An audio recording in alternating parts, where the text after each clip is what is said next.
Guys, it is week 2 of Game Day Grilling. That means we're going to do things even better than week 1, if that's even possible. We'll give you the recipes that you need to be the star of your next watch party whenever those watch parties come back. And of course, we're doing it with tips from local athletes and coaches. Let's see what we're cooking up on Game Day Grilling. I want my baby back, baby back, baby back, baby back. Today, we're making ribs.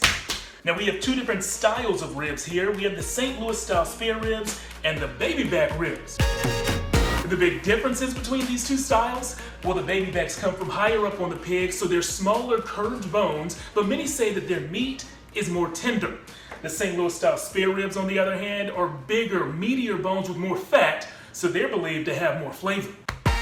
Now, before we season these soon-to-be delicious ribs and put them on the smoker, Texas assistant football coach Herb Hand says there is one key step that we can never afford to skip. It's called the silver skin on the backside of the ribs, and basically on the rib cage, it's a membrane that sits on the backside of the rib cage.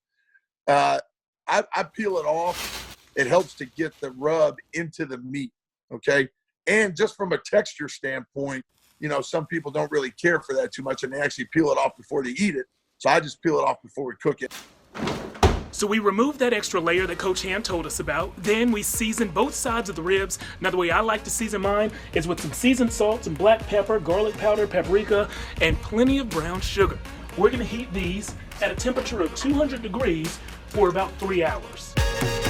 Coach Hand did warn us over that 3-hour period, don't be surprised if your ribs get a little thirsty. I spray my ribs with apple juice during the smoking process, again, to help keep them moist throughout it. Plus, it adds a level of flavor to it. After spraying the ribs once an hour for 3 hours, it's time to wrap them in foil, toss in a cup of apple juice, a little more brown sugar, and some butter, then get them back on the smoker for 2 more hours.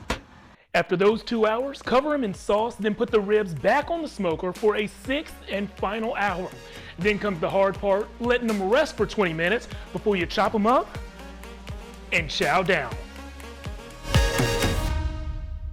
And I'm not the only one in town grilling. Check out Bobby, who watched Game Day Grilling last week and used our tip about finishing his wings in the air fryer. Next up, Kevin and Amanda enjoyed a fantastic looking steak.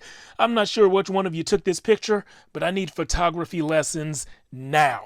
And last up, what do you do after you read The 3 Little Pigs to your son? You run to the kitchen to season some baby backs. Down in Wimberley, Ryan taught Kai how to do things the right way. If you want to be featured on Game Day Grilling, just send me your pictures or videos on social media at Jeff Jones Sports.